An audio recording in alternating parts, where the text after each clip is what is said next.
your what is your system with where you roll the dice and it dictates whether it is um, basically whether the evil is more prevalent as opposed to Yeah. the light. Yeah, the prophecy meter. Yeah. The prophecy meter, that's interesting. I mean, I know it's its own thing, but it reminded me of two things, just in my experience, because I'm not trying to correlate what you did as like, oh, it's already been done before, because they've obviously doing it a different way. But it is what I'd seen interesting in like not the One Ring, because I don't have that game, but I do have from the developers of the One Ring the Middle Earth book that goes along with the 5e, right? Oh And you've yeah, I've got seen that. that, yeah, you've got that ability, that how far the shadow is grown out. So there's also, I've got the Baker Street RPG, and Mm, whenever it's more or less attuned to whenever you're trying to, it's that threat. It's called I think a threat meter, to when you're trying to catch the bad guy, and you know what I mean, how far he's yeah. gone along in his crime as opposed to what you're uncovering. So I always thought those were interesting, but that's definitely Nice. that definitely adds flavor narratively. Like when you're rolling that dice, the prophecy Yeah. meter, to see, and I don't know how much you're rolling them in game, or whether you just roll them once per session or what, the frequency. Yeah. But Yeah. Basically, the when you start the campaign, so the prophecy meter goes from 1 to 15. The higher it is, the more prevalent darkness has kind of insinuated itself into the hero's environment or their actions. And so that sets it, that 2d6 roll sets it from 1 to 15 for the campaign.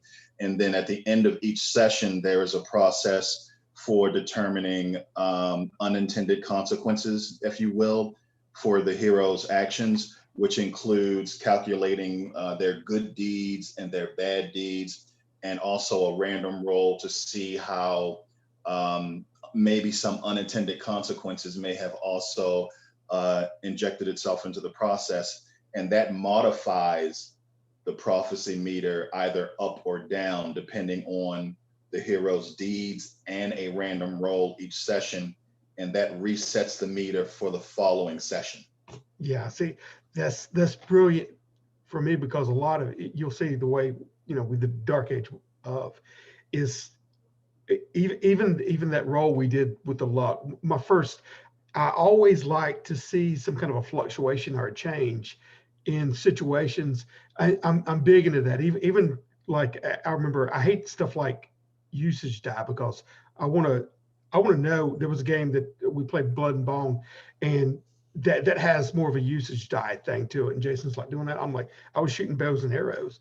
I was purposely shooting archers, targeting archers on the walls that they'd fall off, hopefully on my side, and then I could go supply myself from their quiver as I was running across. You know what I mean? Inside the compound, Nice. trying to get to them. So that was the game I was playing in my head, in spite of what everybody else is doing. Because it Yeah. adds so much. Like if I'm sitting up there and there's 3 guards and I got 2 arrows, which 2 am I going to take out? So it has much more of a dynamic. So I love anything that adds to a game, such as like the prophecy meter, of even gauging the amount of evil in the world, and the way that I know I stated yesterday about that.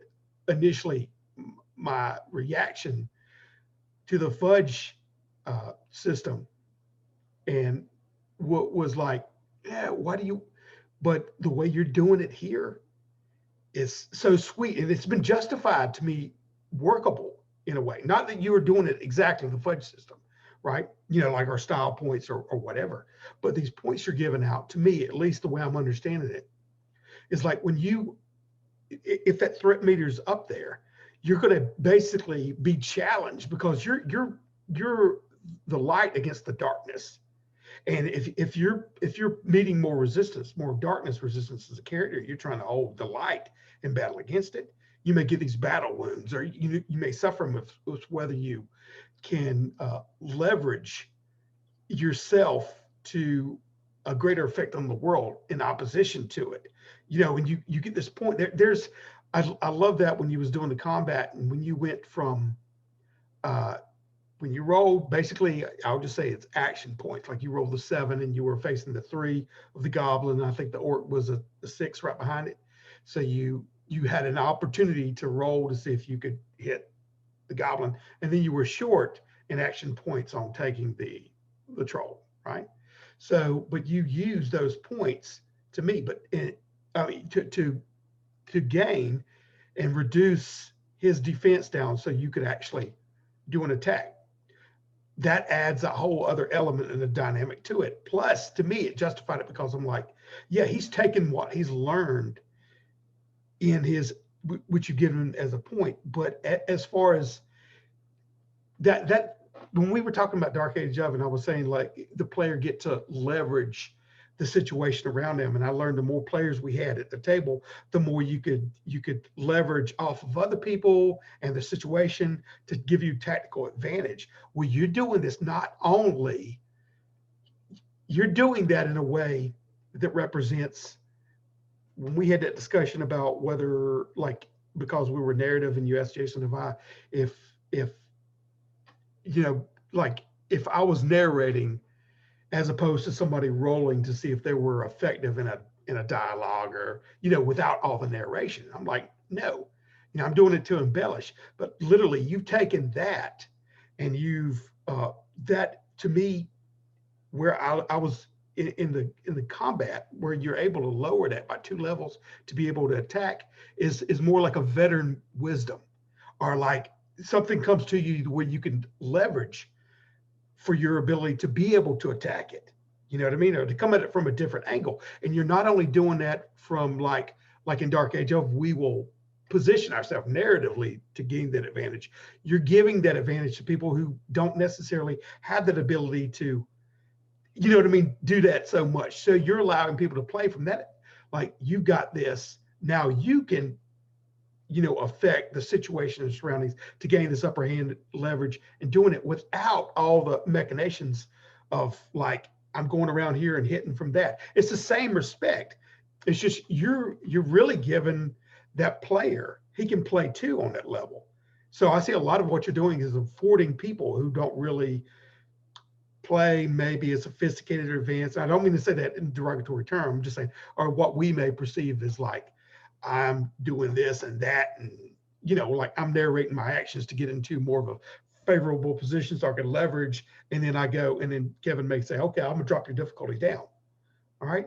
Well, you're going, dude, you don't have to really do that if you're not comfortable with it. You can spend this point to lower that difficulty down and be able to attack him. So to me, I was like, he's really gone a step beyond it and is opening the door to a more wider audience of players. You see what I'm saying? Where we were just doing it more of a narrative base. So I was like, that's brilliant.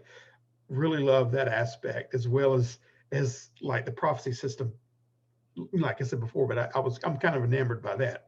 You know, how it can change and how it can affect and challenge the people, because they are white hats. You've said that. White hats against the black hats, basically. And you're trying to fight for goodness in the world, as opposed to the oppression and resistance that we all go through in life. Let's face it. You know, living life, you go against resistance, pushing back. So those challenges that you face, yeah, you're giving the players not only narrative ability, but mechanical ability to leverage that, you know. So I agree in what you were saying. You reiterated, you know, what we was talking about last night about hit. You added another dynamic level to it. So yeah, I'm really interested in it, man. All right. I'd like to play it and see what's going on. Yeah. I think you're muted, Ned. Yeah, okay. Yeah.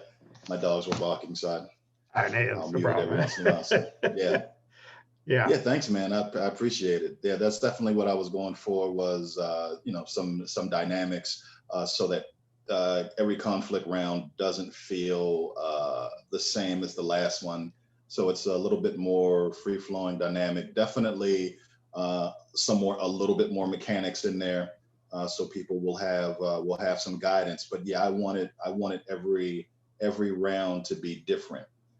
That's why there's kind of a random process in there, and there's also the player bringing their character's abilities to bear, change up the situation and make it a little different from round to round. Yeah, it's Yeah.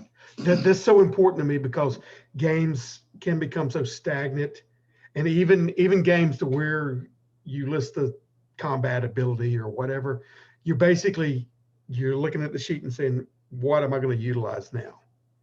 And whether it's some kind of a special attack or whether, like Jason was saying, the bull rush or whatever. So that can kind of keep a person focused down a narrow funnel. It keeps a one track kind of. I'm saying that expounding upon just the regular hit, and then all they did was up it and say, okay, well, this time I'm gonna use bull rush. But it's almost like it's not necessarily giving any power, so to speak, any narrative flavor or power or ability to navigate or their situation or rounds, whether mechanically or narratively. It's more like just, what do I have? It's definitely most are gamey in that respect, where I like to see what you're doing is different than what I've experienced historically with traditional OSRs. It's coming from a different angle. I mean, I don't know if I'm expressing myself right, but that was. Oh yeah, I feel you. Yeah, I mean, that's refreshing because so much you can get stagnant, and after a while, I don't care how. I mean, you've been playing this game for years. You get where you kind of just zone out and you go through. Oh, my turn to hit. Just tell me when it's my turn to hit again. I'll roll. What are you doing, Dale? I'm rolling the hit. You know what I mean? It's the same.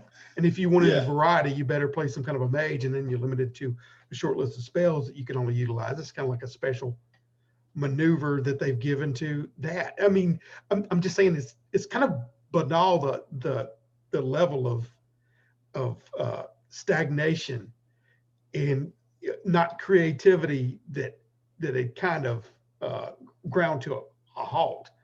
But I mean, like we say, I guess maybe we're living in a renaissance, and you said that the game is a science now, but you can get so scientific mechanically that it loses its soul. So I like to see that.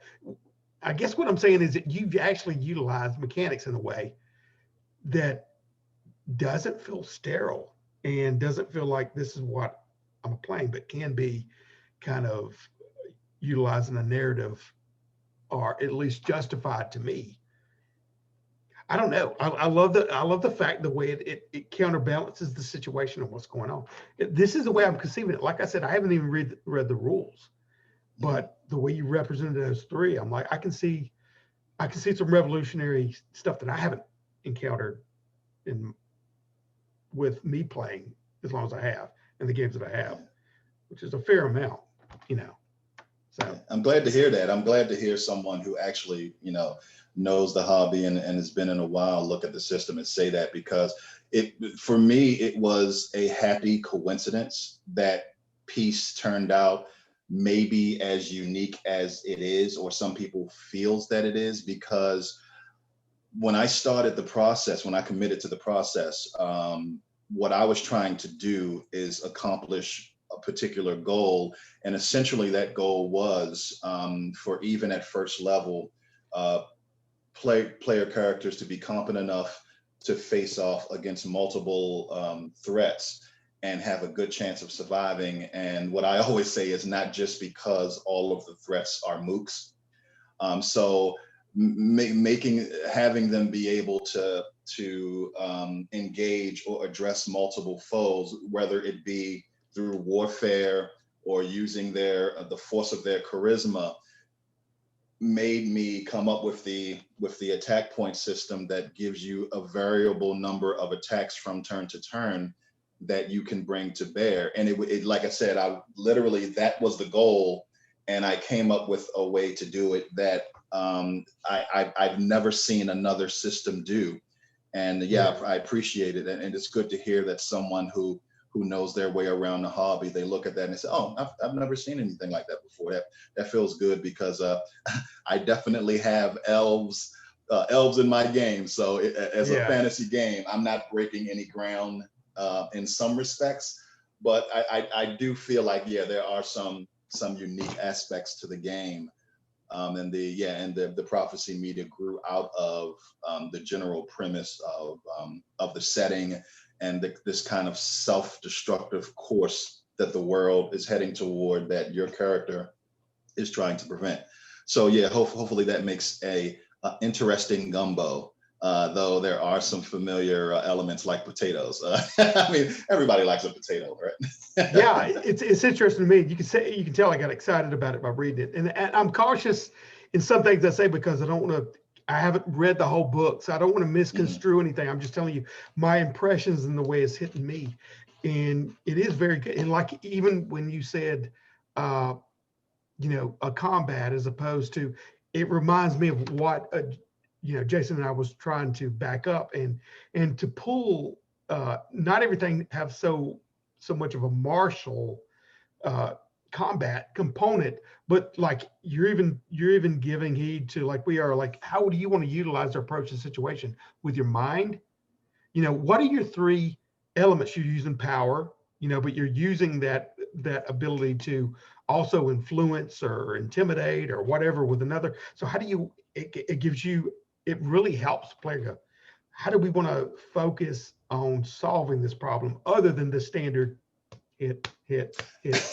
And I know that's I felt like really a connection there. I'm like, he's trying to do a lot of what we're trying to rejuvenate and rebuild, because it gets stagnant when you do it for so long. And everybody, I think, is looking for some kind of, a rejuvenation of the hobby in a way to not make it so hit. It's like a button masher. Yeah. On a video game, you're dang.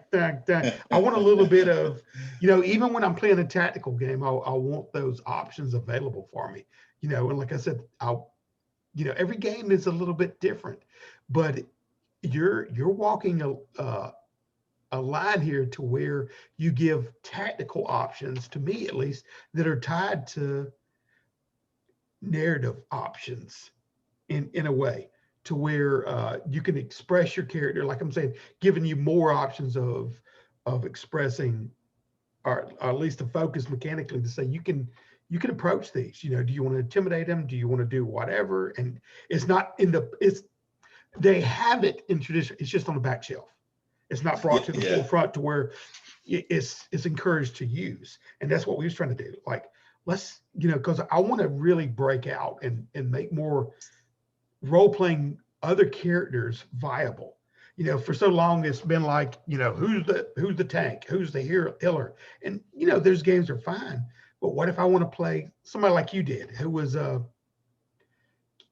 in yesterday's game, or somebody who isn't martially focused so much as, he's a lover, not a fighter, and he's maybe fight for his, and he's got charisma, but you can actually play those characters where he's not a viable thing to play in a traditional game. You know what I mean? So yeah, that's why I love Dark Age, because that prestige stat, the fact that you guys, well, in the 6 attribute array of the OSR or D&D, of course there is a charisma stat, but you guys give it so much weight that you make it a viable option. My character, who was a former noble and a charismatic character, it's a viable option for me to be someone who isn't good with a sword and not to feel outshone by the fighter. And I love that about Dark Age, that you guys have a stat. And I was watching a video where Jason was reinforcing that stat means a lot more than charisma. It's your status in the world. It's how people view you. And you guys make that so powerful. And you can really tell. And I just love the fact, something that I was trying to do with Peace is, are there other options other than throat punching your opponent? Yes. Do I have to throat punch every problem? No, you do not. And I love the fact that you guys made prestige a real focus where other types of characters can be viable. Yeah. Yeah. And you can inhabit it because like it's yeah, it's long in the tooth, just combat constantly and solving everything with combat. With that prestige or you know, if there's a lot of ways to go about solving problems and a lot more of an enriching experience when you can get inside the shoes of somebody and think outside the box of how you're going to solve a problem. You know, whether you're throwing your weight, prestige, and whatever around and getting somebody else to do you or playing a charlatan, you know what I mean? That this Yeah. all that stuff, it just that's what I'm looking for. That's to voice and give voice to those kind of players and not be so one dimensionally. You know, um, what yours I think is the first game that I've come into contact with that to me at least it seems like it bridges. Uh, it's a nice bridge crossed Thank you. from both. You see what I'm saying? Because I do. Don't get me wrong. I still, like I said, I still play. You know, games where I love that level 7. You know what I mean? Where I'm moving the miniatures around and I'm playing. That's still there for me. Yeah. And I've played it so many years. It's just you're looking for a different way of doing it. But like when you, what did you say about yesterday when Jason was playing and he, because I know it's a high fantasy game, right? Yeah. Yeah. Where and that's totally viable, you know, for me to enjoy because I love even high magic because to me magic is an aspect that I want to be able to use to solve problems in situations that arrive. You know, how can I do it creatively to do it? Whether or not it's something that you envision yourself, like in Dark Age of, or whether it's advancing in magic or anything, it adds depth and complexity and choices Yeah. and options. You know. Yeah, yeah. Pieces. It's definitely. It's what I like to say. It's a bright and shiny high fantasy world with a dark side. So the setting generally is not a grim dark setting. It's bright. It's magical, but it has a dark side. And the prophecy meter kind of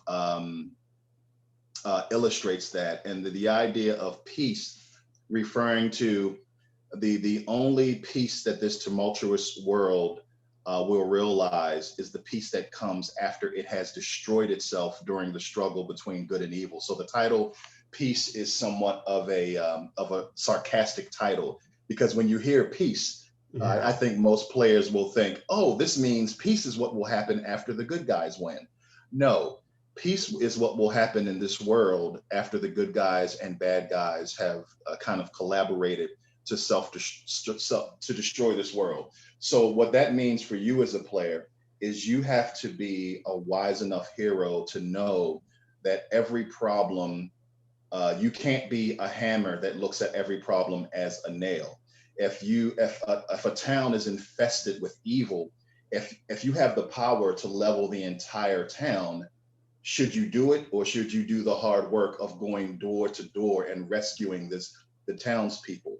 So that is Yeah. kind of the idea that this world could self-destruct because of the evil actions, the evil schemes of the fiendish or the overzealous actions of the righteous. So this world this prophecy talks about that's the collaboration of the evil schemes of the foul and the overzealous actions of the righteous coming together to totally destroy this world. And one of my favorite mechanics in associated with the prophecy meter Yeah. is darkness's temptation, where you can uh, at any time during the game master can offer one of the player characters a battle scar or a Benny action point and say, hey, would you like a battle scar? And it can be any time when the player is about to make a really important roll or they're in a really difficult combat or the hero doesn't have any battle scars. And that basically what that represents is darkness attempting to tempt the hero. And if the player accepts the battle scar from this temptation, he has to roll on a chart that is weighted in his favor, because why would the hero ever Yeah. accept this offer if the chart wasn't weighted in his favor? However, there are some bad outcomes that could come from accepting that offer from darkness. And one of my favorite outcomes is the player becomes cursed. And from that point on, the player can always access the battle scars that the bad guys have from scene to scene from the prophecy meter. But every time he uses the battle scars from the bad guys, you have to re-roll on the chart, which could give the bad guys more battle scars or more. So I really wanted to illustrate the struggle between light and dark, like you said. And it's not just, if you're a hero in this setting, it's not just you have to have the biggest sword and the most powerful magic armor. You have to be smart. You have to understand that as a hero, it doesn't mean you can just level the village, job done, and keep it moving. You have to be wise. You have to fight against the temptations of darkness, and you have to be more than just a big sword. See, you're dealing with some heavy stuff there, because it's cross contamination of philosophies and worldviews, and you got to get your hands dirty if you're a hero or the other guy, and you're going to come into contact with things that may corrupt you or may push you out, or see if you can control that corruption, or because you're dealing with it. You Yeah, know, like if somebody's a social worker and they're having to, you know what I mean, deal with what they see every day, will it affect you even though they have good intentions? How will that change their worldview? So that's what you're doing there. And I kind of recognize that. I liked it too. That's what it drew my mind to the, I referenced the Tolkien S shadow, but mm-hmm. when you're struggling, when you're fighting, and we've seen these themes before, like even in Star Wars, not that I think you're doing it more honestly on more in game mechanic wise, on a more sophisticated level, to have this, and that's what, when I was describing those little bennies and the thing, the way you could utilize them in the combat, Yeah, that's what I meant. You're using something that you've dealt with before, that, you're a wise, a wise, there's this video game that I played for years called Red Orchestra. Okay, it's about tripwire, and it was, I don't know if you're familiar with it, but it's World War no. One game. All right, Mm-hmm. and I loved it because, I mean, you would go into these clashes. Literally, a hit in an area would take you out, and you didn't get powered up by like the more you stayed in the game and the more leveled up, you didn't get extra stuff. You still had access to the same weapons and everything, but your character's portrait would change, and even his representation in game, to where he was more haggard, he was older, he was beat down, he was a veteran, but he was a wise player. You see what I'm saying? And that's Yeah, what you're yeah, yeah. representing in game to me mechanically in this. And that you get those moments of like, yes, I've dealt with this before. This is how I can get it. Just comes out to me like when you get those points, you've dealt with some serious stuff and you're a little bit Yeah. more wiser. So that's the way I interpret it. So that's what I was trying to explain with, yeah, you could lower it down because you've dealt with some stuff before. Yeah. You level the playing field there in a way, you know. And I love the idea of battle scars. Like when a player gets a battle scar from the normal methods, a couple of the ways you can get a player can get one of those bennies or hero points, the battle scars, is by Yeah, being knocked to 0 hit points or knocked to 0 composure. Losing a social interaction, they could get a battle scar. Of course, if it's hit points, I always try to illustrate. So tell me how what kind of scarring your character has from this physical confrontation. Like, do you have a scar across your cheek, or when you take your armor off, do you have like wounds on your back from showing that you were in battle and you're a veteran and you've done this before? So I'll ask players to narrate that for me, because like you yeah, said, the battle scars come from the painful reminders, physical or mentally, that you have gone through that makes you wiser and more of a veteran and more wily than other folks. Yeah, and so you Yeah, can wrap as someone. Yep, bring you some can wrap depth your to the head around character. that. Yeah, Depth to the character and character development is important for me, because you don't really care, to me, you don't care about really a story, what's going on. You care about the story of the person and what they go yeah, through and how they're developing and the trials they go. And then that resistance, like I said, we all come up against life, and how do you cope with it and how do you deal with it, and what marks and scars does it leave on you and how does it affect you. So that, to me, in a lot of why I like to be in the headspace, or at least try to emote, even though, like we're saying, you don't, if somebody isn't really akin to acting or in character or whatever, it's good that you have a mechanical resolution for that as well. You know what I mean? So the opening the door and walking that line to where more people, where the game is open for more people, and maybe they can evolve with the game and then reaching deeper and delve into certain characters and develop these characters. Man, that's great. That's great. yeah. So I'm really interested in reading the book and digging into it, because I can already see, even from those three little, what, 4 and 10 minute videos, it's like, I Yeah. think he's on something here. You know, I could kind of see what you was opening up, man. I So appreciate it. Yeah, that's why my nickname is the narrator. It's a combination of narrator and raider. Raider, yeah. Because I love Jason loved that. He's a Raiders fan. yeah yeah right.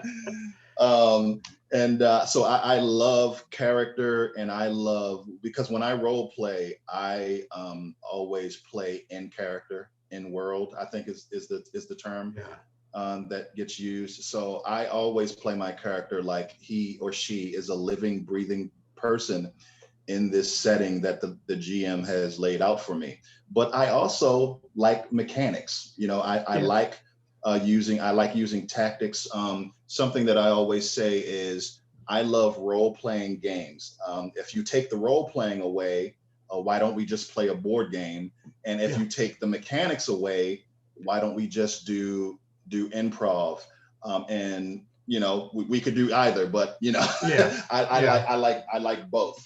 And I also like to realize what game I'm sitting at the table with. That's why I said last night when we were talking about it is when I sat down to play Dark Age of Man, I wasn't expecting to be playing Pathfinder Second Edition, and I think you guys scored 110% on the test of whether or not this game is doing what you want it to do. That's why I was saying, guys, anybody who says to you, yeah, this game is good, but it's not fifth edition, ignore those people, because that's not what you were aiming for. And I really enjoyed the experience of playing Dark Age because it did everything I was expecting it to do. It was such a light, free experience where you didn't feel weighed down by any of these other concerns that some games put on you. And it's really fun. So I love both. I love mechanics and I love playing my character, and I always play in character, in world, may be the correct term when I role play. Yeah, there is I appreciate that.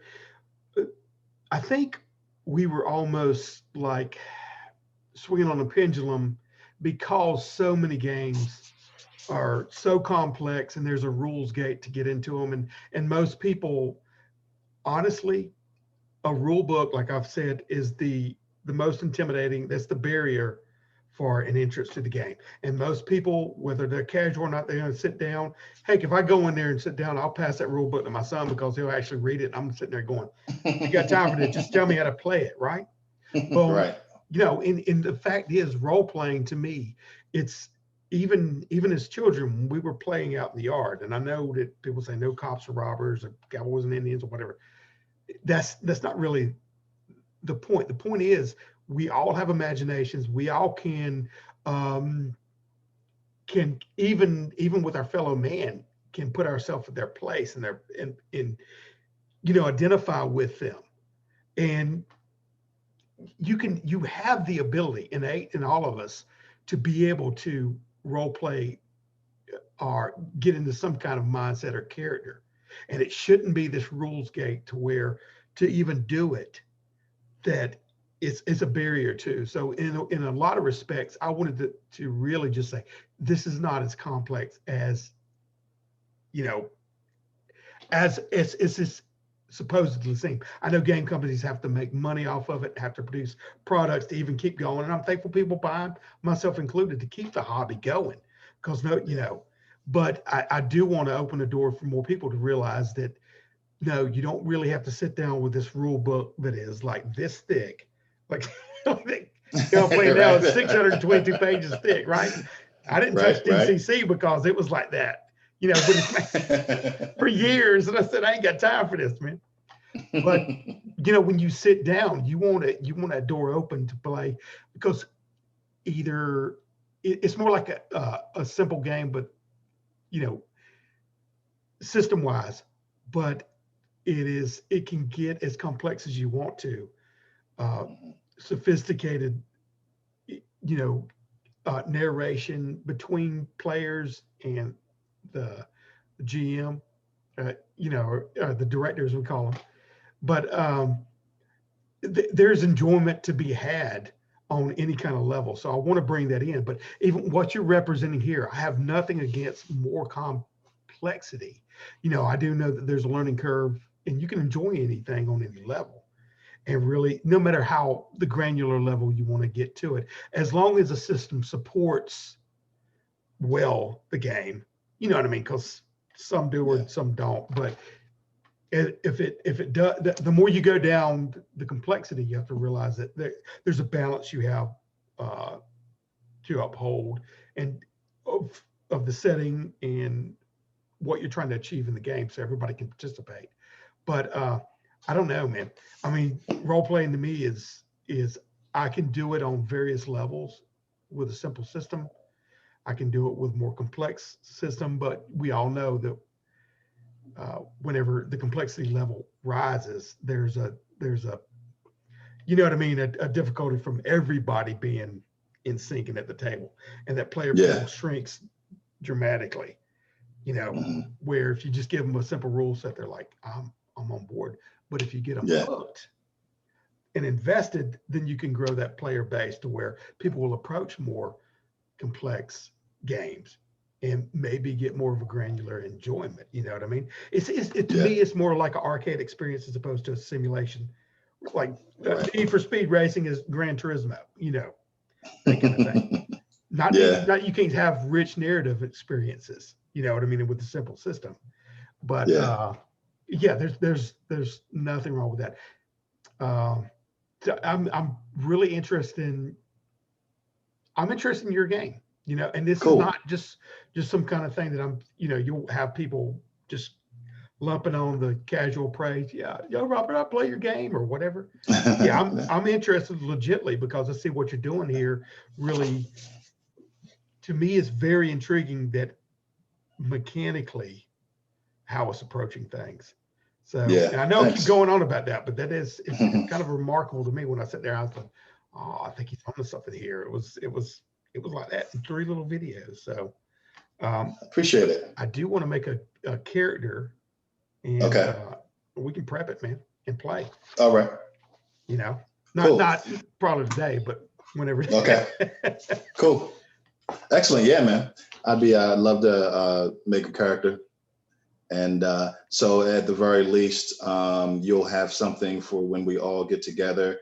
And I would, depending on what the circumstances are, after you make your character, I could even run you through a really quick conflict, so you know exactly how the mechanisms work, how the mechanisms will work. And if you wanted to make your character on your own, obviously all of the materials are out there for you to be able to do so. But if you prefer to have some guidance, that's what I'm here for.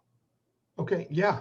I mean, we could do that now, or either if you got a pre-made character, run through combat. But I can fill out. I don't have any of your character sheets. Okay. pre-printed out right now to follow, but I do got a sheet of paper, so I don't know how, like I said, I haven't read the rules set now, so we can go Let me. either way on Do that. you want me to send you a link to a oh my god, a bundle of pre-made characters and just show you what conflict looks like real quick, or did you Yeah, that'll be want to make a fine. character? That'll Okay, be fine, cool. because I'll probably need to print out the character sheet to be able to fill it out, Yeah. and read the book, so I know what I'm doing by step. But I did watch those videos, so I should be able to handle a run through of the conflict.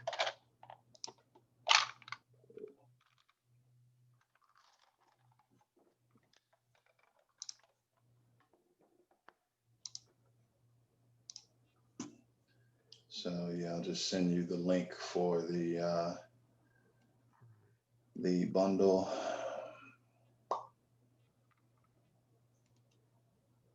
How long have you been working on Peace? About 14 years. Oh, really? Yes. Yeah. It obviously, 14 years, even though I'm a new creative and in the space, it was 14 years off and on for 14 years. So I would work on it. I would do play testing, then I would sit it down for a while, and then come back to it. Yeah. And yeah, the only positive thing to come out of the craziness that we've been going through for the last since the beginning of the year is being off from work allowed me to sit down and finish off the last bits to get it to where it is now, where I felt comfortable even sharing 30 to 50% of the full book with people online, with the basic edition. So yeah, 14 years. Man, When congratulations. you're the only one doing it, and you're not really a writer. It is, it is definitely a chore. It's a labor of love, though. I know what you mean. Yeah. I've got a game that I've been working on since '96, I think, on and off. Right. But And you have to wonder if you've been doing something for 14 years, if it will still be relevant once you finish it. And I was really concerned about that. But luckily, hopefully some aspects of Peace are unique enough that it doesn't feel dated, because I started working on it so long ago. But I'm loving what you're represented in the videos that I saw. Where is this bundle? Excuse me.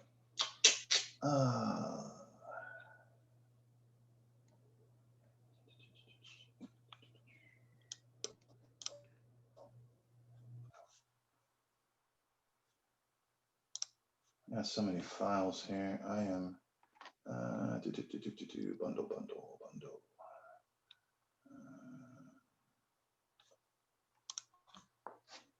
And they were able to successfully play the game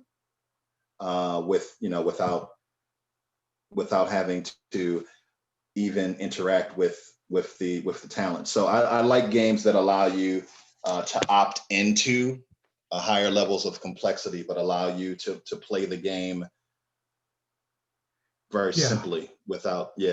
Well, I can see that kind of follows suit with to me, apparently the mindset is for allowing, or at least being aware and allowing for different levels of player desire for player sophistication or what have you. Yeah. Let me turn this back on real quick.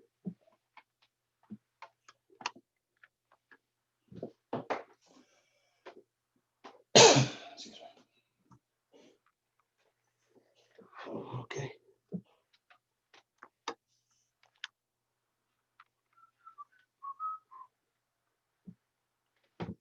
All right. I got it printed out. Excellent. So what you behold in front of you is not. So that is your Orc Warrior. As I said, a traditional sword and board warrior. At the top of the character sheet or hero sheet in the middle, you'll see the 3 attack stats: warfare, influence, and power. As you mentioned previously, at the beginning of each round of a conflict, you will decide how you want to deal with the threats in front of you. Will you be using your sword and shield to bash and slash your enemy?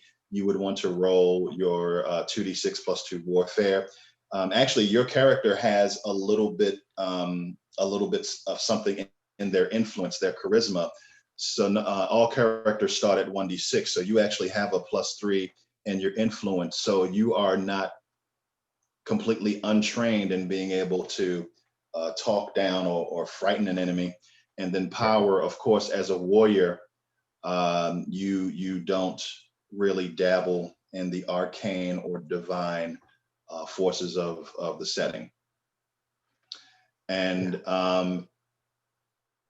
as you also probably see, you have a under each attack stat, you have defensive stats. You have defense is under warfare, willpower is under influence, and resistance is under power. And essentially what those defensive stats determine is how many times an adversary can attack you. And I'll show you that, of course, when we do this little conflict.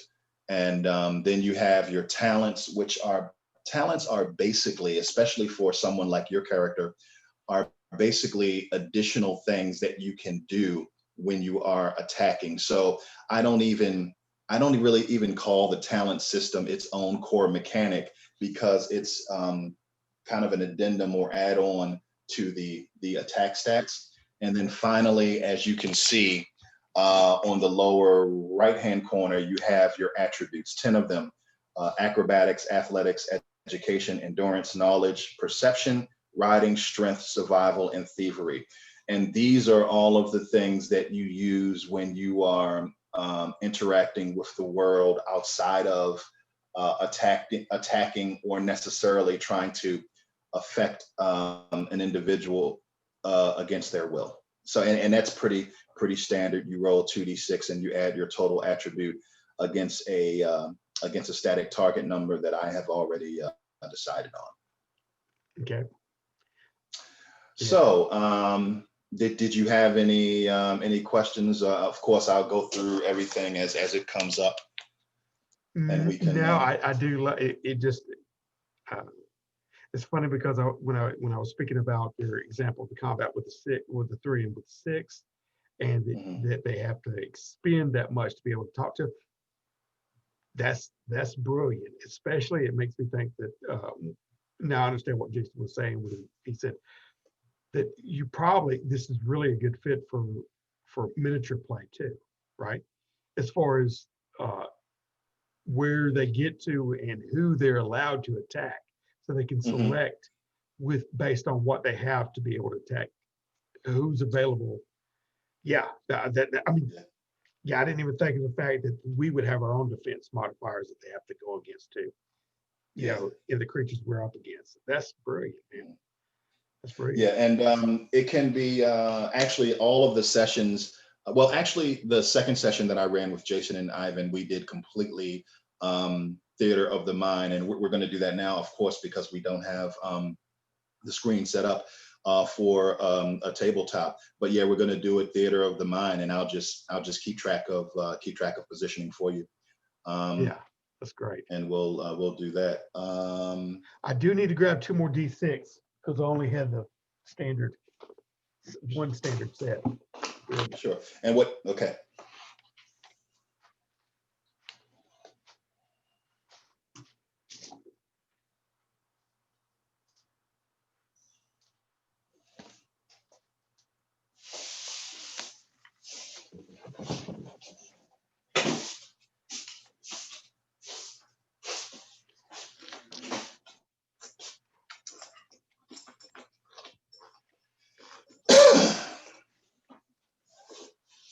Yeah. Even for one shots, what I like to do,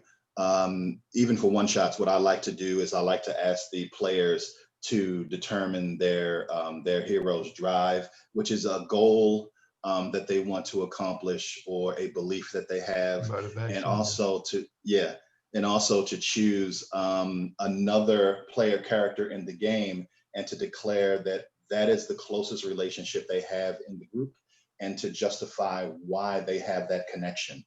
And I do that just to give the players a little bit of guidance, even during a one shot.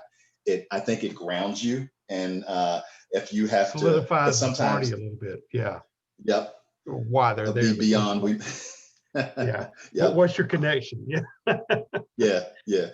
So yeah, even during a one shot, I will do that. So as you, I think, on the back of the character sheet, it gives you a little bit of a character background. It says that your character's nomad band from the endless plains was wiped out by a fire elementals known as Flamekin. There is a history of animosity between your people and the Flamekin. So essentially, you're orc, and generally orcs are found in the grass plains called the endless plains of the setting. It runs almost 70% of the island that is the setting of the world through the middle from north to south, east and west, and almost takes up, that's why it's called the endless plains. It almost takes up 70% of the landmass of the island that is the setting of the world. And orcs are nomadic travelers through the setting. Through those grasslands. Yeah. Okay. And your orc, your nomad band was wiped out by fire elementals known as Flamekin. So what I will say is that you are moving through a small forest area just outside of the endless plains, and you are moving moving down a fairly well-worn trade road to whatever destination you're heading for. We're just going to make this quick and dirty so that you can see how the game plays. And as you are moving down the trade road off to the west, what you estimate is a couple of yards off of the trade road into the thick tree line, you hear the sound of a young human voice, you think, because of the accent and just the tone of a young child. Ah, no, get away! Screaming out for something or someone to leave him alone. It's a young boy's voice. And after the boy screams out, no, no, go away, leave me alone, get back, you hear a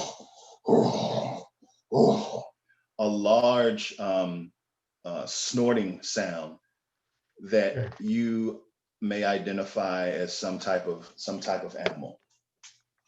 Okay. What do? You don't see anything. Whatnot. Yeah. Okay.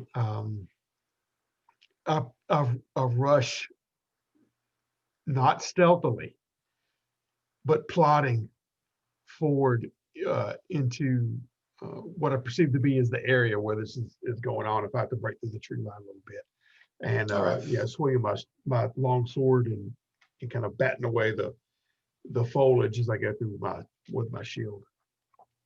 Excellent. So as you hurriedly move through the thick tree line, you see probably 4 or 5 yards ahead of you. The thick trees open up into a really small opening, probably 15 to 20 feet across. Clearing. Yeah, a little clearing, still surrounded by trees, but there's a little clear area there.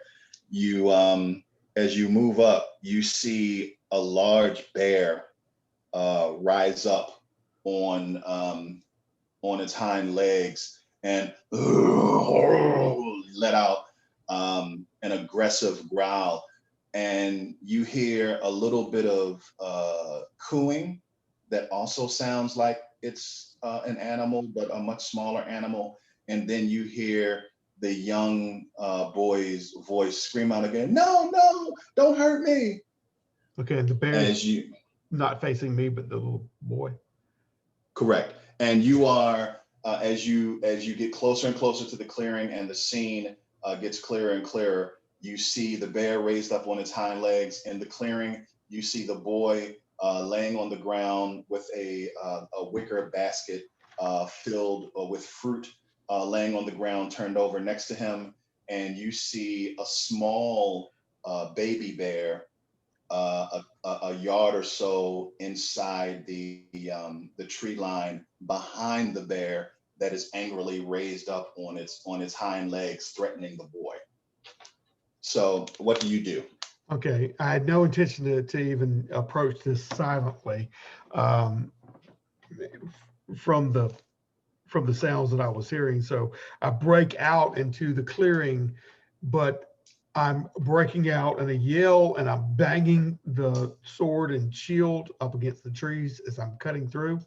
And I'm Hmm. screaming in rage and raising my hands and the shields up, like, posturing, showing me a huge, I am an orc after all. So Yes. I mean, I'm hitting the trees and trying to get the foliage to drop. I don't know what time of year this is, but you Mhm. get what I'm saying. I'm trying shaking the Yeah. trees and doing really leveraging my influence toward trying to make this bear think twice.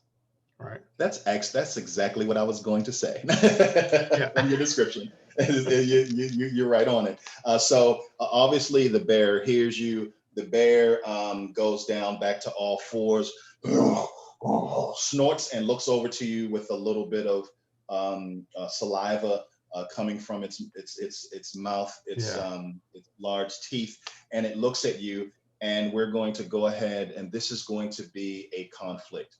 And you Right. clearly have said that you're going to use your influence. So what you would want to do, Dell, is you would want to roll 1d6 plus 3, and let me know every time. So this is called an attack stat roll, when you generate your attack points at the beginning of each round. So anytime you make an attack stat roll, a damage check, which we'll talk about later, and an attribute check, one of the die should be a different color, and you should designate that die as your fate die.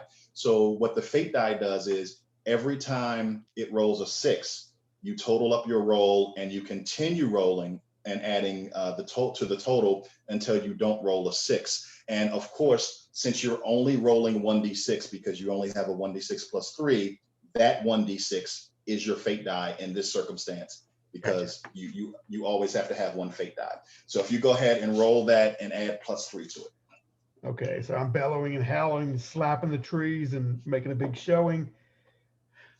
Okay. I just rolled a 6. Nice. Yeah. See? Yep, I believe. I'm joking. You That's have a an honest joke. face. Okay, that's a 2. So 8 plus 3 is 11. Yep. 11. Awesome. So that means that for this round, you have 11 attack points under your influence. So essentially, the way that, and the bear is going to be using it, it's angry. It is protecting its young. So it is going to be using its warfare. And the great thing about the system is the NPC's attack points are fixed. They use them during their turn and then they refresh. And the reason for that is that the NPCs don't have to roll a random roll, is it makes it a lot easier for me to not have to roll for every NPC. So just to give Oh, you an yeah. idea, the bear has under their warfare, they have 12 attack points. So this particular bear, it would only be able to get one attack against you because you have a defense of 9. So it would spend 9 of its 12 and only get one attack against you.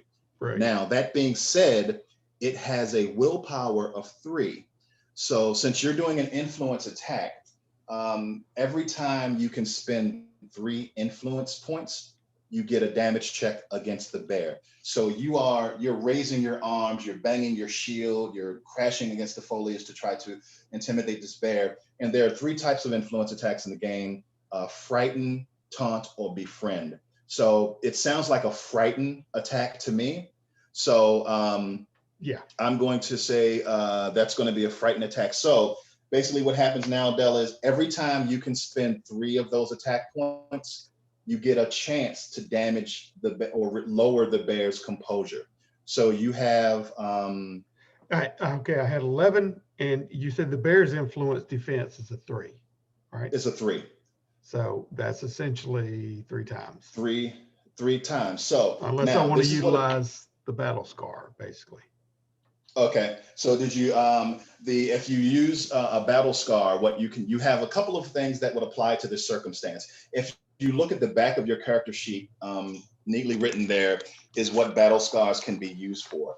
On the back of the hero sheet, I should say, you can either spend a battle scar to lower the bear's willpower by 2, as you saw in the video with the elf and the orc and the goblin.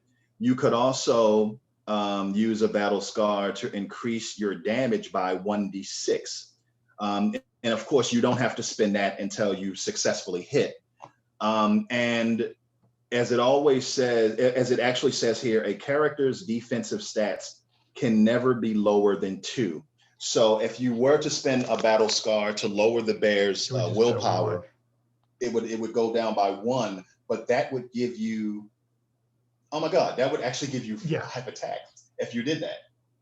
So that would be a fantastic, if you wanted to do that, you could do that. Just to get that, you said it would lower it by 1.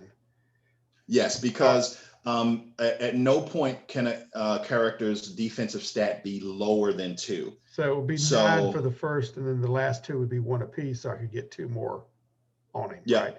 For 5 total. Okay. Yeah. Okay. So is that what you want to do?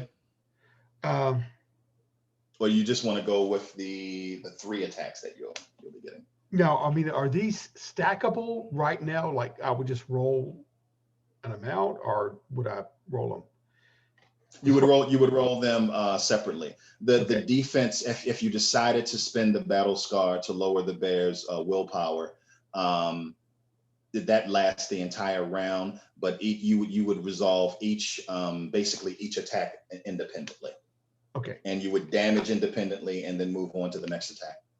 Well, it's going to be more advantageous to take that, use that battle scar right now to get my 5 attacks in.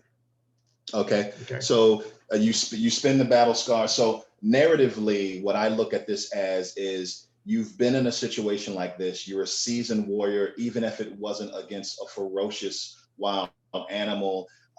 You have before bear down and use your force of will to cower an enemy, and you are drawing on your experience. That is what allows you to spend the battle scar to lower your adversary's willpower against your ferocious charisma.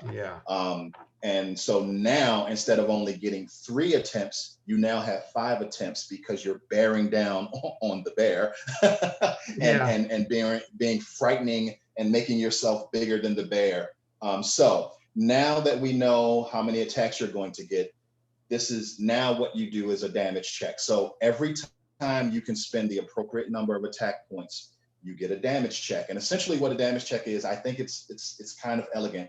Your ability to damage a foe is based on your level. So you are a 1st level hero, and the bear is what's called a thug level NPC. So there are 5 levels of NPC in the game. You have minion, thug, lieutenant, chief, boss, and overlord. I have a little chart here that I cross-reference, and that chart tells me what a 1st level hero has to roll on 2d6 to damage a thug level NPC.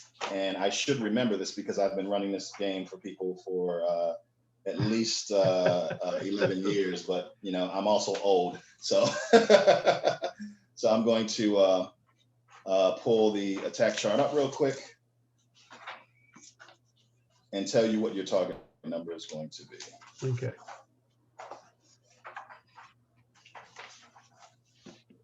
So you need against a thug level NPC, you need a 7 or better on 2d6. And don't forget your fate die. So this die can explode, and that could be important. So if you roll 2d6, you're looking for a 7. Yeah. Yeah. 2, and one of them is that. Okay. Yep. All right. That's what I got, is a 7.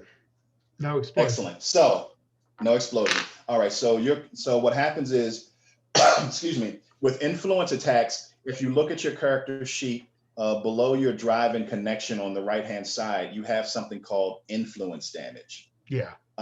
Your influence damage should be an 8. So essentially, whenever you try to bring your composure to bear, or your influence to bear against an enemy, I should stop saying. I know. Bear. I love it.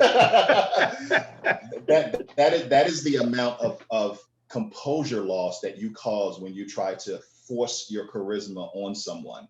So you successfully damage the bear you do 8 points of influence damage. And if you also look, I'll just tell you because you want to understand completely how the game works. If you look on the left-hand side, you see something called influence armor. You have a 3.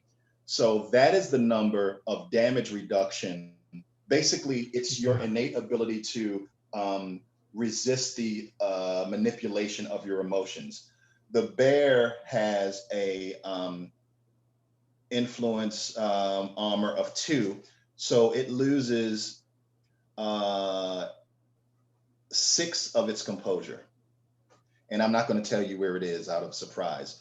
So you raise up, you make yourself bigger than the bear, you smack your armor, you grit your teeth, you draw on your experience as a seasoned warrior attempting to intimidate an adversary, lowering the bear's defense, and you successfully frighten the bear and lowering its composure by some number that I'm going to keep a mystery until they get to 0. And the bear, you notice that the bear, it was gritting its fangs at you and saliva was flying from its mouth. You notice that the flaps of its mouth covers up its fangs, and its eyes open widely as though you have started down the track of cowering this ferocious bear. So if my memory serves me right, you have 4 more opportunities to frighten the bear. So I'll need you to roll another damage check against this thug level NPC. You'll still need a 7. Okay. That's rolling. Okay. 1 + 3. 2d6. Yep. No, it's just a straight 2d6 roll. Yep. Okay. Damage check. Yep. Don't forget your fate die. To the first. I rolled a 4 on that one. Okay. So you continue banging your shield and making yourself bigger than the bear. And the bear looks like, oh, wait a minute. I've stepped out from beyond the tree line, and I'm doing that, so I don't have the trees helping me now.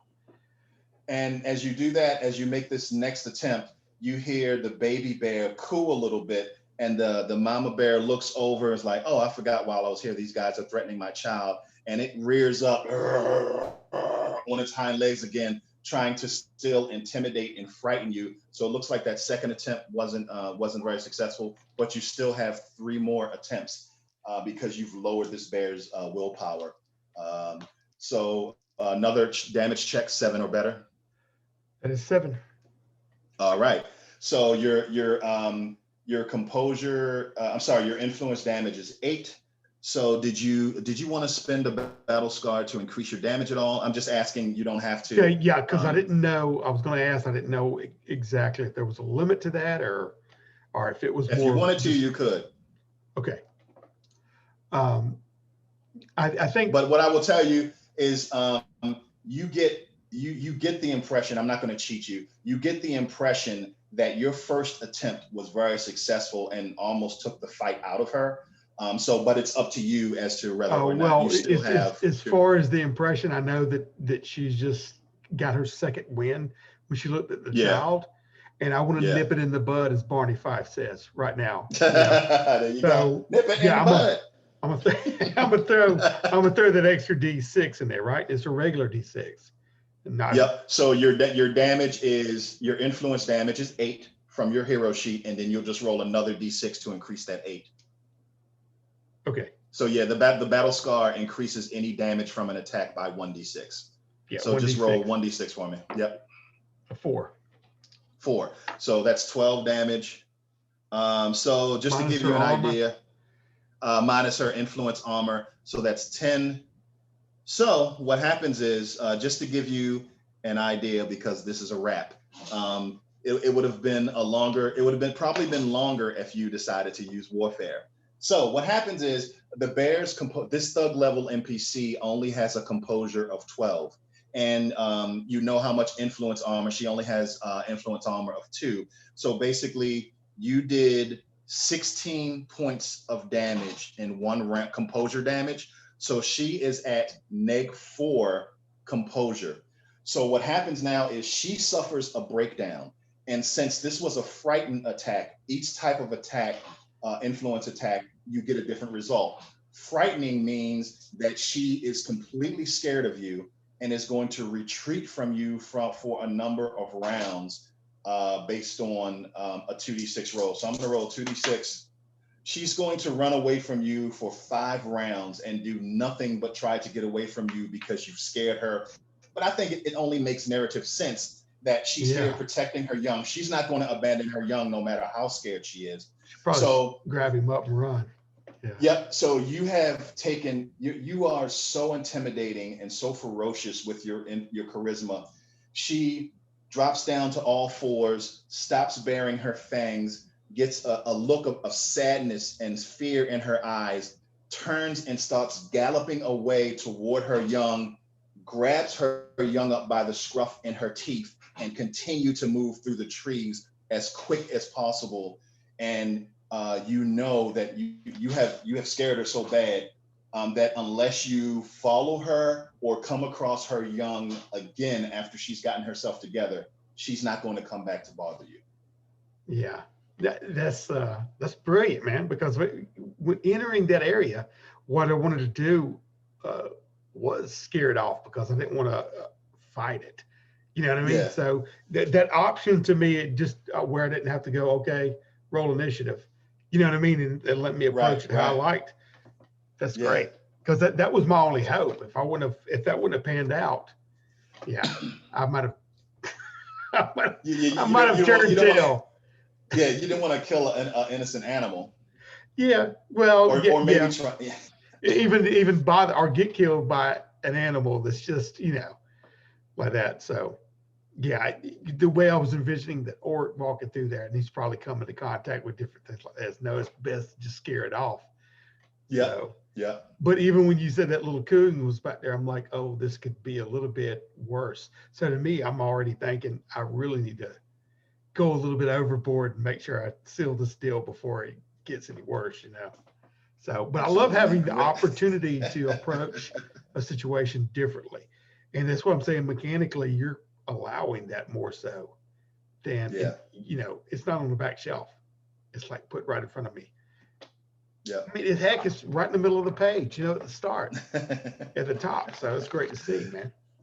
That's great. Yeah, man. Great work. I had a feeling you were going to do that because you don't strike me as a bloodthirsty, murder hobo.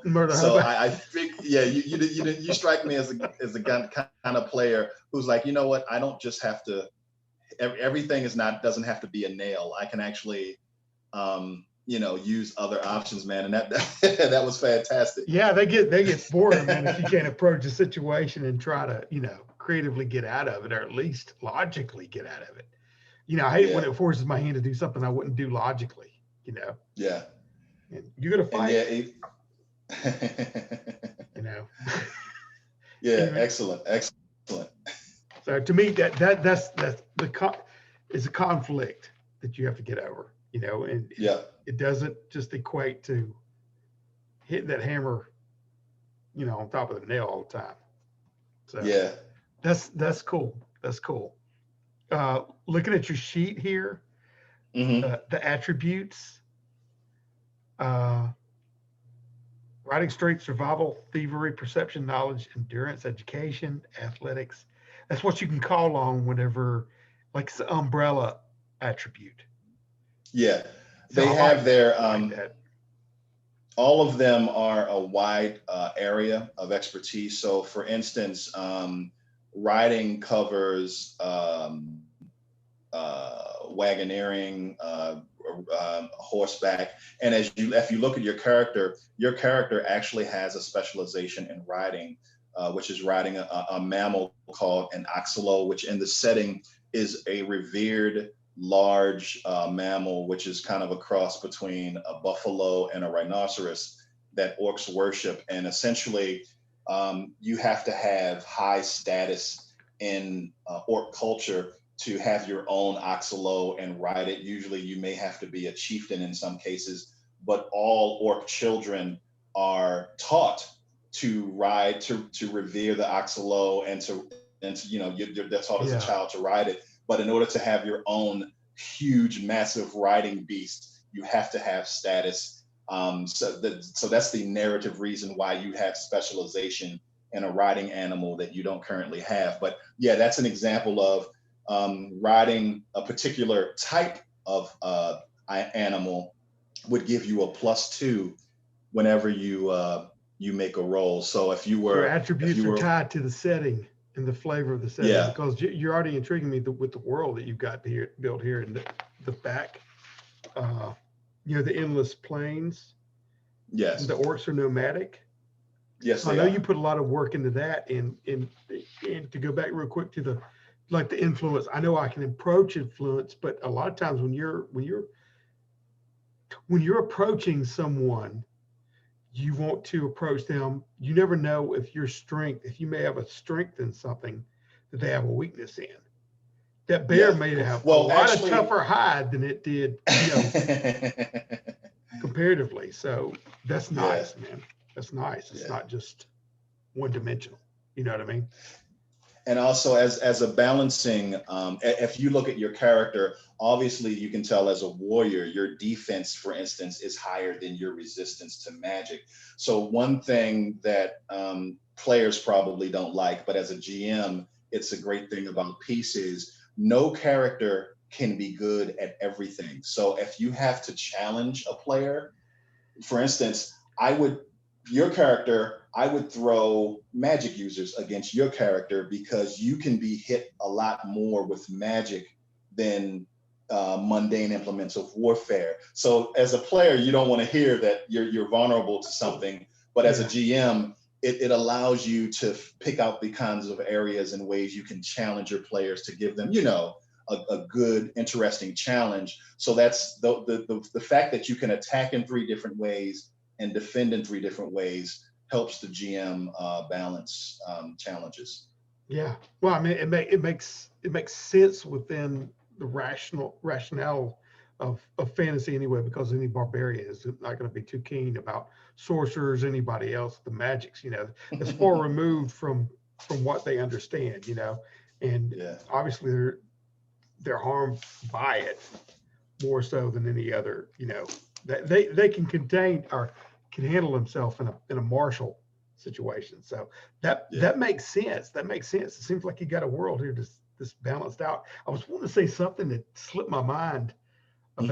about like when you're talking about even like an orc or an elf in your video, you said like they start out with these base attributes for their racial, and then they're adjusted by trained. So you got your natural Yes. and you got your trained. I love that.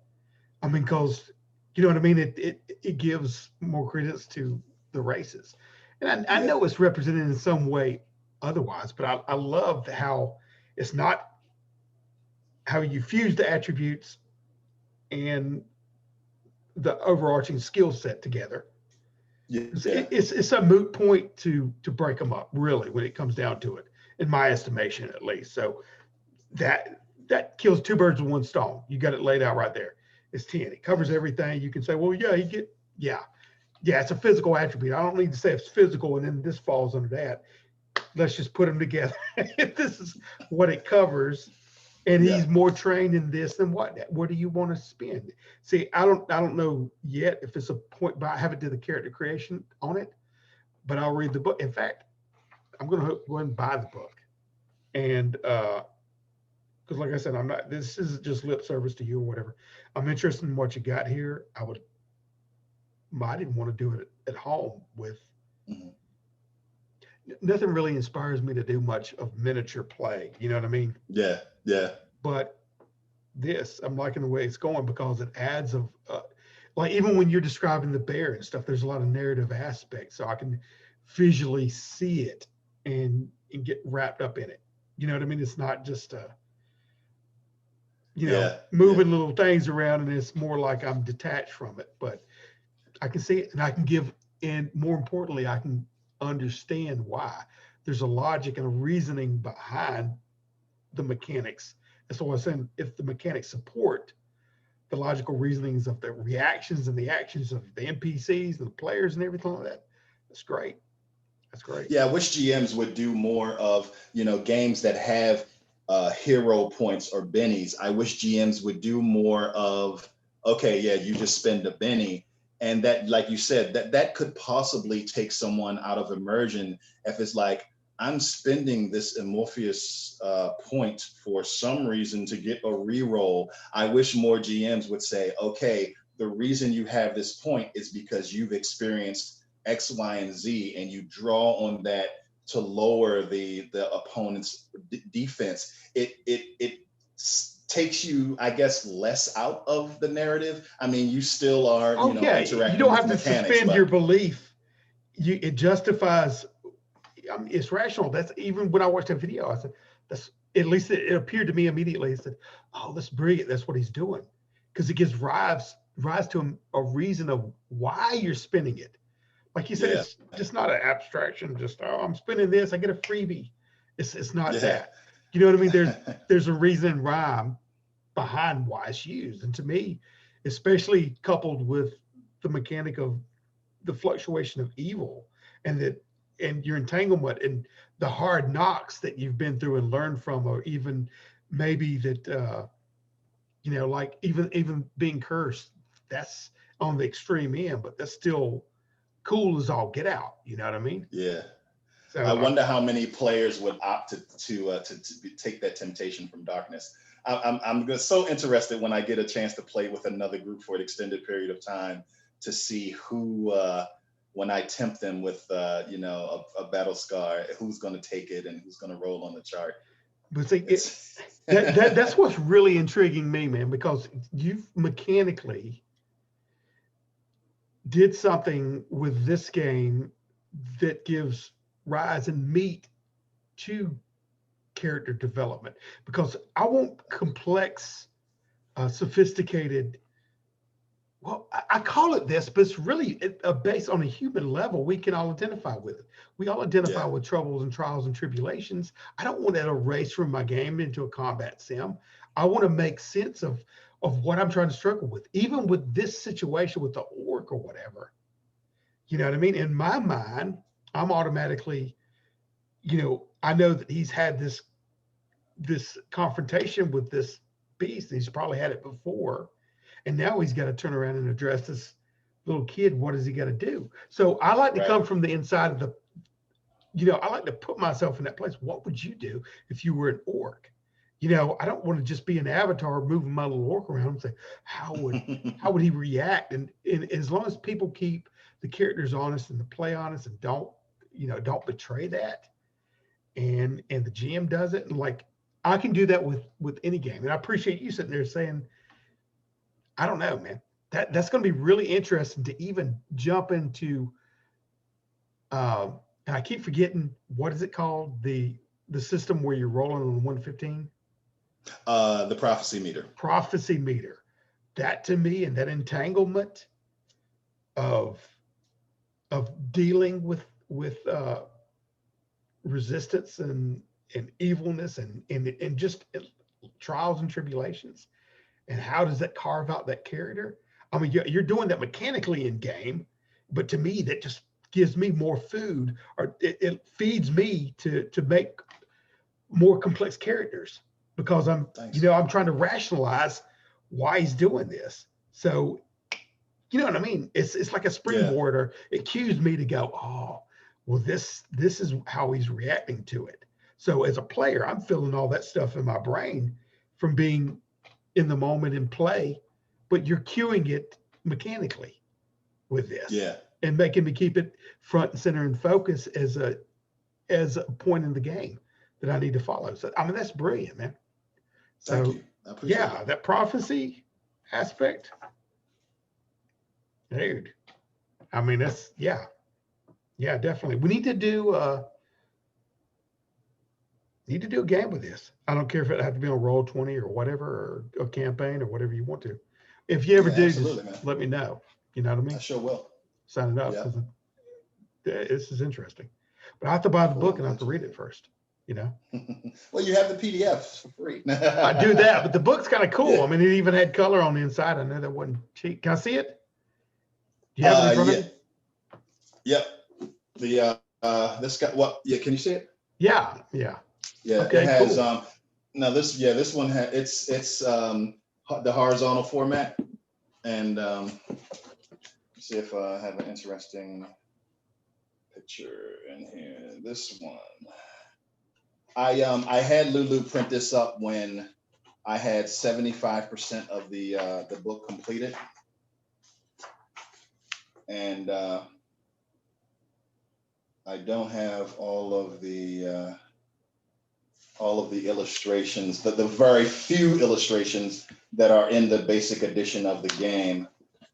But yeah, it's laid out like so. Sweet. It's a horizontal format, because I was trying to be different. I know a lot of people are like, no man, not a horizontal book. How's that going to fit in my bookshelf?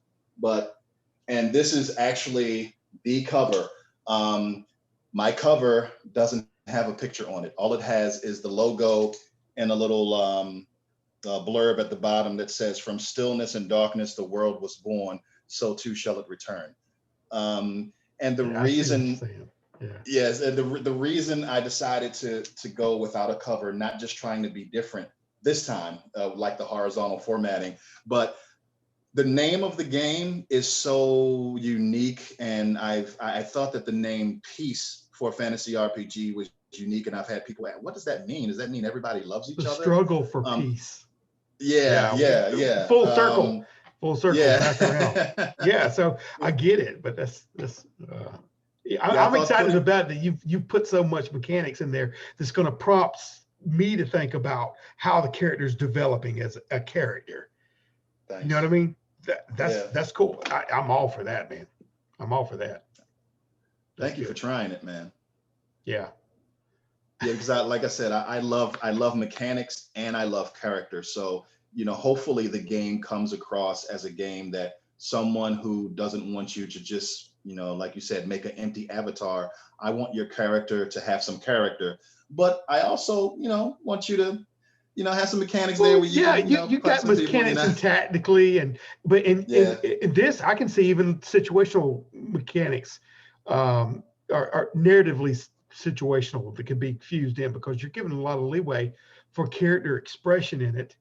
But just the amount, I think the focus of the mechanics, not just being martial or either a mechanic saying you have bull rush or whatever. And I keep saying bull rush, but I'm saying like as a skill set or whatever. That seems to me it's more of a it seems more tacked on. You know what I mean? Or more of an expansion is tacked on. It doesn't have a deeper integral working for a focus of a game. And like even with the peace moniker, that's what you want to focus on. And so it don't need really anything other than that. It needs to be a question over somebody's head. What does this mean? What is it figured out?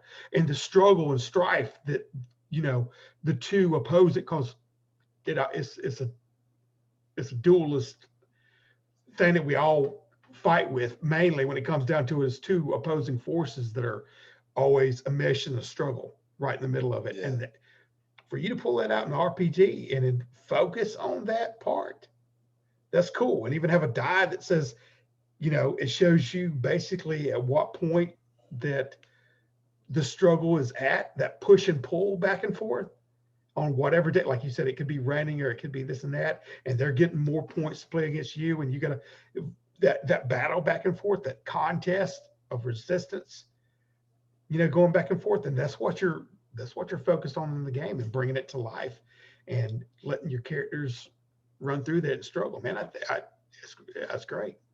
I ain't even read the book yet, and I'm still running my mouth off about it. Like you know what I mean? That's just what I'm drawing from. That's my impressions of it. But that's exciting.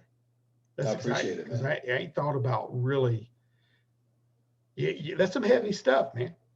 But it's so subversive that it isn't recognized right off. Yeah, You know? yeah.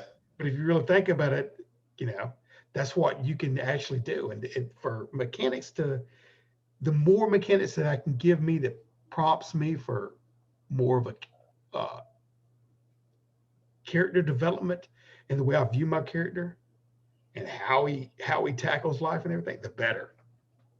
So I think you'll love when you get an opportunity to play with other players. I think you'll love the drive mechanic, or the stat drive. yeah, So you can figure out what. And I have because, you know, if you for some players, if you give them infinite choices, it's almost like giving them no choices. So of course, a drive can be anything, but I start with 12.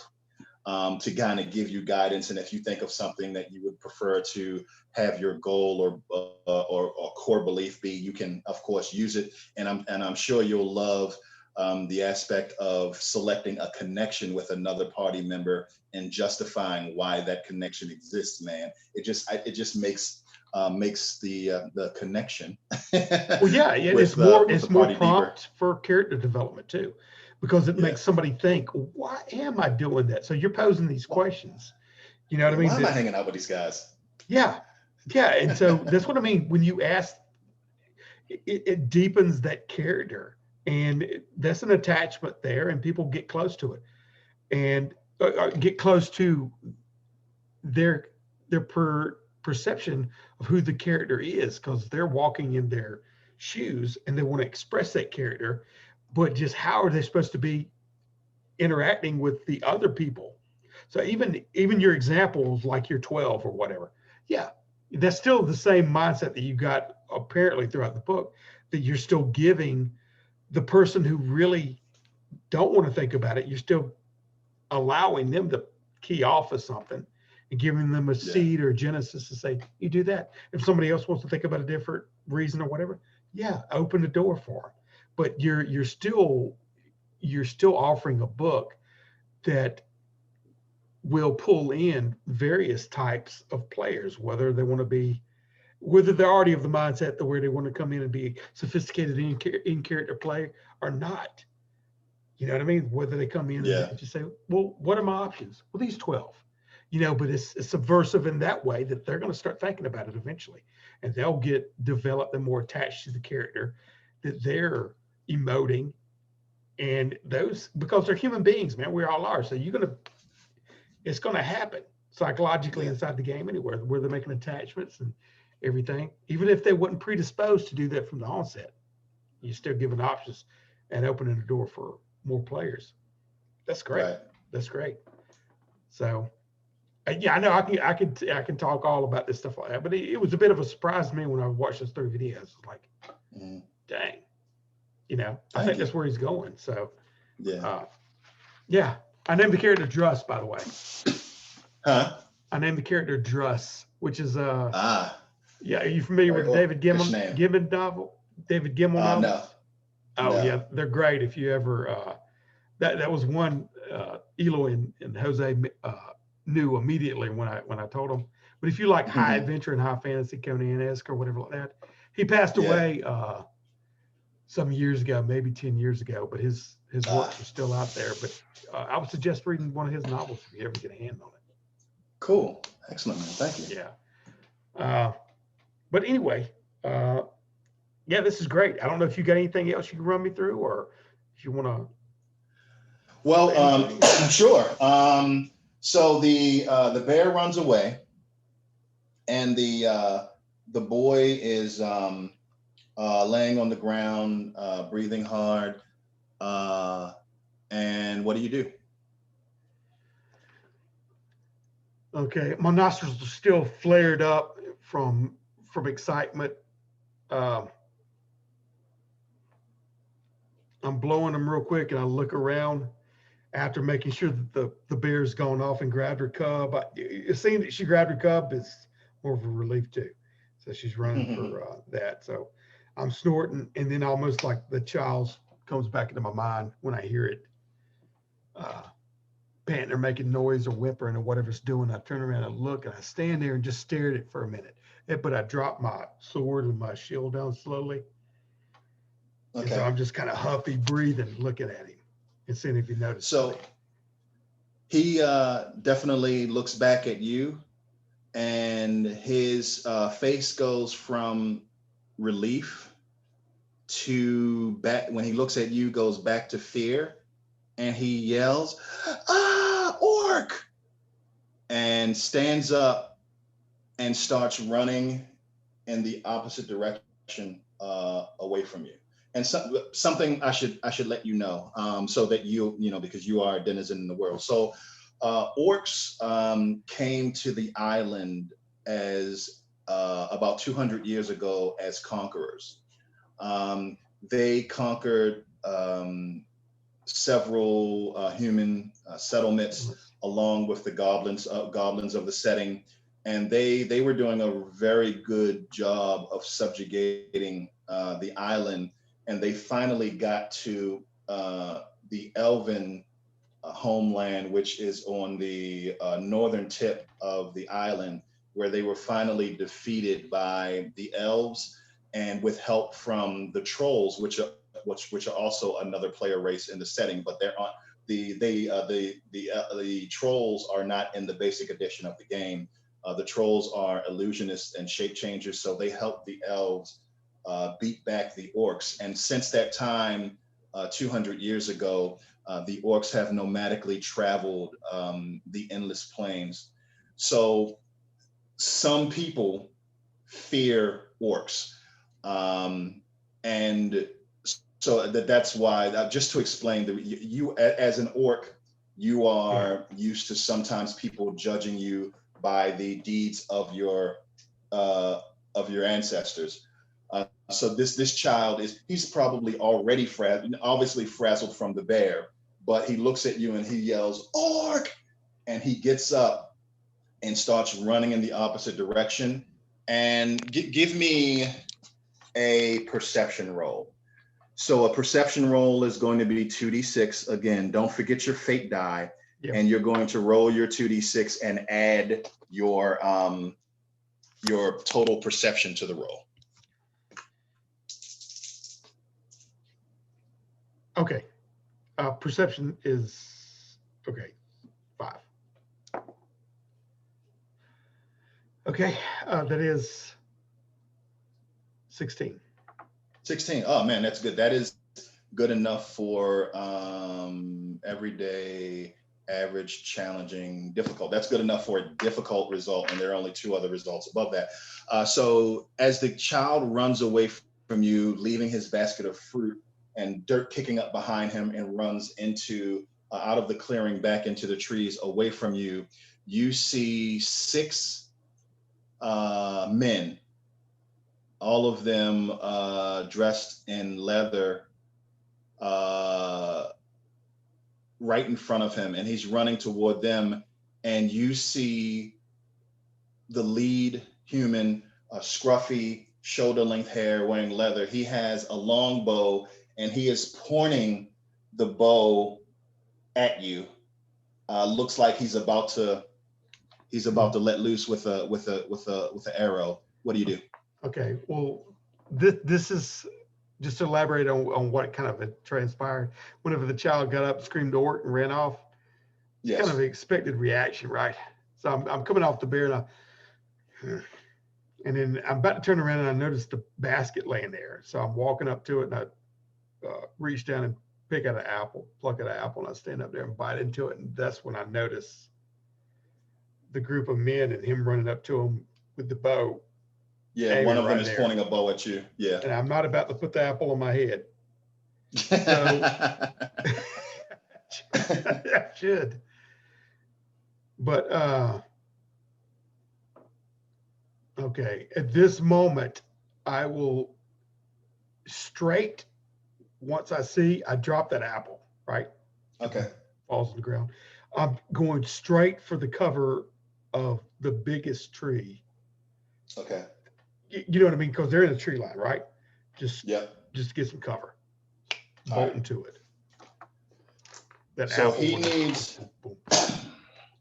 just to give you, let you know how the sausage is made. This NPC is a minion level NPC, and actually, because mechanically you have to know this information. Obviously, it has to be transparent because you have to know how many attack points to roll, and I have to tell you what your target number is.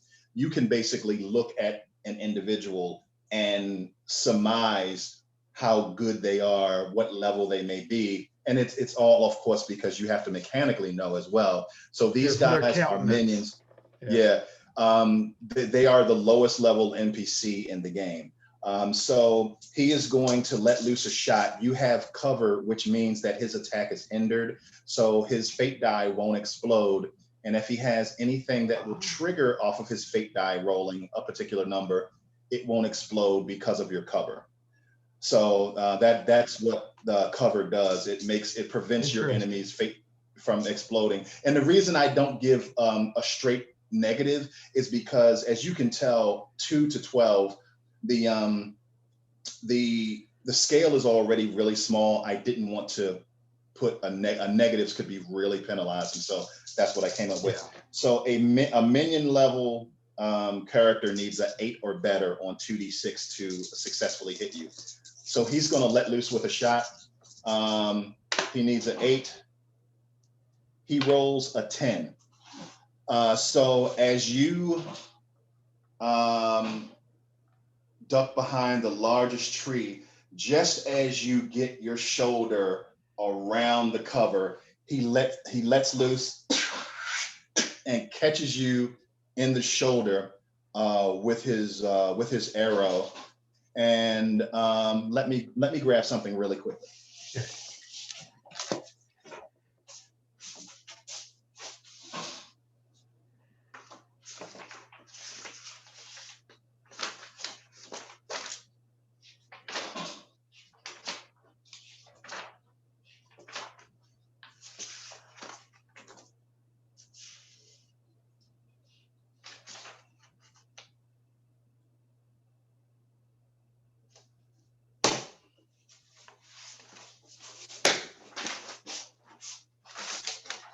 All right, and I have returned. And so it hits you in the shoulder, and it does 10 damage, 10 hit point damage. And essentially what you do, Del, is you have physical armor, which you see it's a 4 and a 6. So the 4 is the medium armor that you're wearing, and the +2 comes from your shield. So okay. Yeah, reduce the 10 damage by 6, and you and that's the total hit points that you lose. So that reduces your 45 hit points. So you take 4 down to 41. Yep. Okay. Whenever he hit me in the shoulder, because I was going for it, he sticks me in the shoulder. It'll spin me around, and I slam my back into the tree. Damnable humans! And I pull the arrow out. And I know it hurts and probably ripping flesh, but and I'll throw it down like that and kind of bellow. All right. Excuse me. Okay. And he yells at you, "We'll kill you, you filthy orc, for harming our child." And with that, we'll just go on to the next round. So, Del, you're back pressed against the tree. You have 6 humans attempting to rescue the boy. You think that they may have heard the boy's screams and came running. And you pull the arrow out of your shoulder. So in this round, how are you going to approach it? Are you going to prepare yourself for warfare? Are you going to use influence? And I'm assuming power is out of the question because you really don't have any spell abilities. And once you decide how you're going to approach this next round, roll the D6 and add the bonus that it corresponds to the attack stat you're going to use. Okay. Well, since I got plugged, and then he says that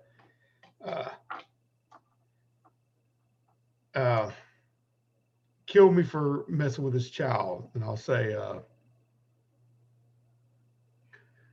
I have no need for the boy. Ask him yourself. And you take the boy and go. And anyway, I'm rolling for influence to see if that does it. And I'm saying this while I'm trying to, patching it or whatever, plugging down, get some blood, and then putting it in the wound as I'm saying this. Okay, listening both while for them approaching on either side, talking casually like, "Oh God, it's gone downhill." And if you roll your influence 1d6 plus 3. If okay, it's 8 total. 8. Okay, so you have 8 attack points. This gentleman's willpower is 3 as well. So if you want to, you're trying to talk him down and get him to listen to the story from the boy. Every time you can spend 3 of those 8 attack points, you get a damage check against this NPC, the one who's shooting you, and he's only a minion. So unlike the bear, you only need a 6 or better on 2d6. Okay. Every time you can spend 3 attack points.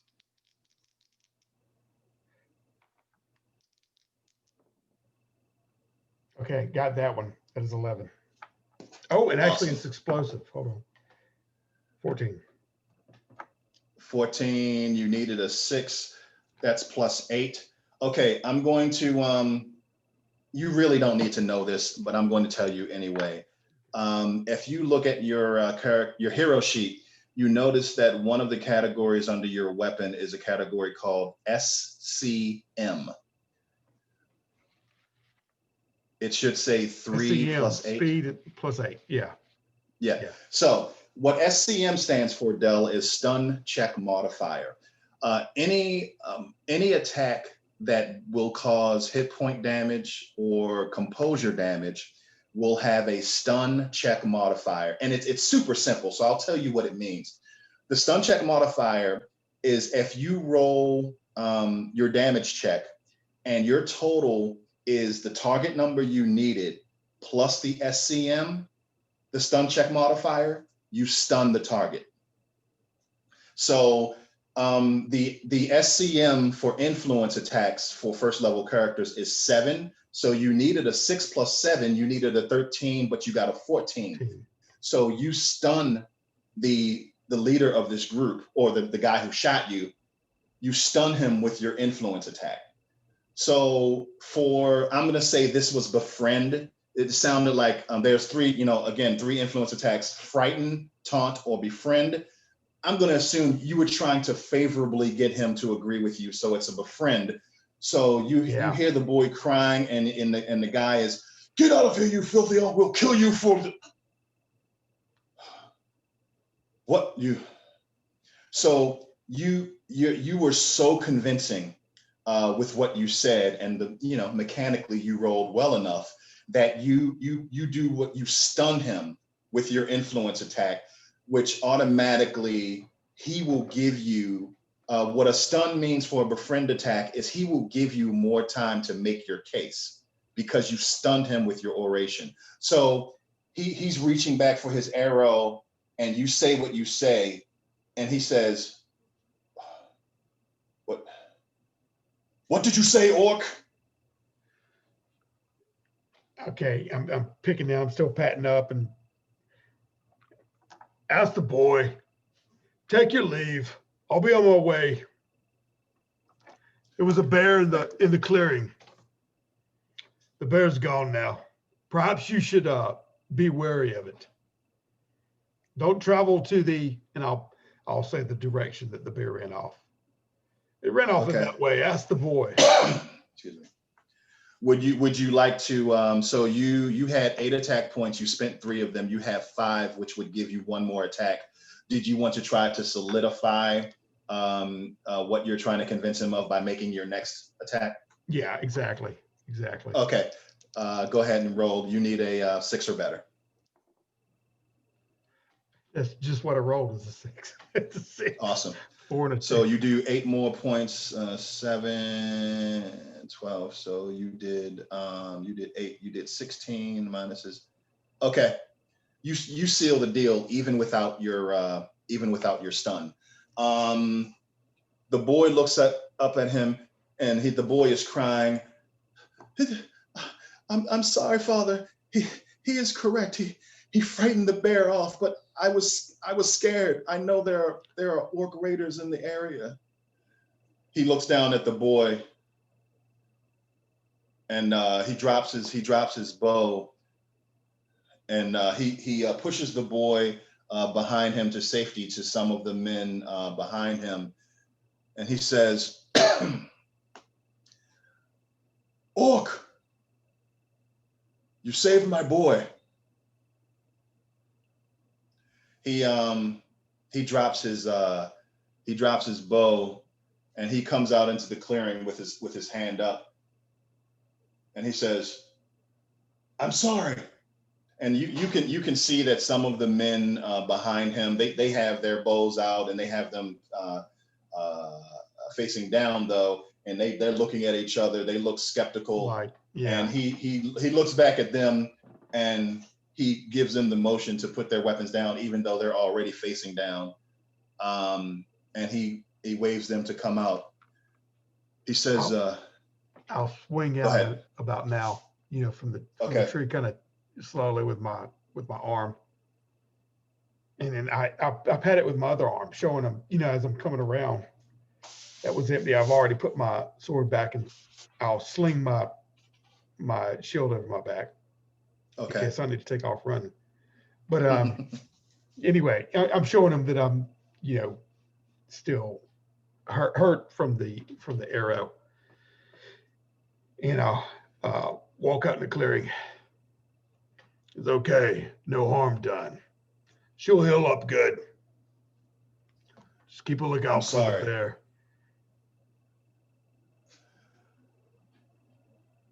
Maiden, look at his shoulder. Maybe you can wrap his wound. And the youngest boy, all the way the sixth man, who is actually a little bit on the younger side, and you see him, the older boy than the one that you rescued. He kind of scowls at you and says, "It's an orc." And the man talking to you says, "Boy, are you deaf? Did you hear what I said? Patch his wound. It is our fault." And he puts his bow over his shoulder and starts walking over to you while he's digging in a leather pouch and pulling out what looks like herbs and some tattered rags. And he starts reluctantly. I'll let him approach and then move back my, the clothing part. And you're really tall. You're probably 6'5", 6'6". I'll kneel down on my knee and remove it while he's approaching. As he comes over, he gives you a dirty look and kind of rolls his eyes. He presses the herbs against your wound and starts to wrap your shoulder. The man the father who's been talking to you, he looks over, and you can see that he's looking at the bear tracks, and he like nods in affirmation and says, "I'm sorry, my friend. My people have been harmed by orc raiders in the area. We should not assume that every orc is a raider." I'll basically just nod at that and say, "The bear, she was protecting her young, the same as you. Don't track her down. Yes. I scared her good enough. She's on her way. And then I'll wince a little bit. I'll purposely like, oh boy, it's hurting me. You know, when he's bandaging me up. Yeah. And then let he him. rolls his eye. He rolls his eyes again. And then after he's finished, I'll stand up and actually. And go ahead and get. He didn't do a good job, maybe because he was scared. Get a hit point back. Okay. He's not very good at his job. Yeah, he actually, that's why I winced. It's unprofessionalism. Yeah. But anyway, yeah, I stopped. I'm about to turn on my heel. It's probably evidenced or whatever. But if he's close enough, I'll stand there a little bit and I jut out my arm and say, "Name's Druss," and in handshake position. I am Convon, and he gives you one of those forearm handshakes. Yeah. And then he turns around and pulls a tattered satchel from his belt and picks up like 4 of the apples and throws them in and turns around and gives you 4 of the apples. Okay. When he shook my arm, I shake it vigorously, and then a big old smile splits my face, and I start laughing. And he does that with the apples, and I grab it. Much obliged. Okay. And I wink at the boy and say, "Keep an eye out for the bears." And then I do like that and turn on my heel and walk back, away from him. Dale, you're too good at this. I don't like combat if I can help it. Right? I keep my skin, man. Too many things out to kill me. And they go in the other direction, and you're good. But at least we saw the components of friendship and as compared to frightening something. Yeah. Man, you may have to make a bard, maybe. That's what I'll do.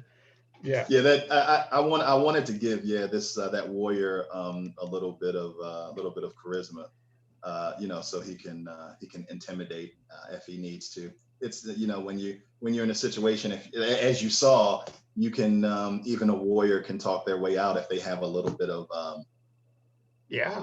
a little bit of influence, and because you have like your influence is so high, that makes your willpower higher, which also makes your influence damage and your influence because your influence damage is based on your willpower +2, and your influence armor, which reduces composure loss, is equal to your willpower divided by 2. So the fact that I put a little bit more in the willpower makes you better at using your influence against folks. Yeah. So and you put it to good use, man. Heck yeah. I mean, if it would have failed, then I'd have had to fight them, But looking at 6 of them like that, I'm like, geez, Louise. They were pretty squishy compared to you, but they could probably get a couple of shots in. And that stun, the stun is something that I like to do.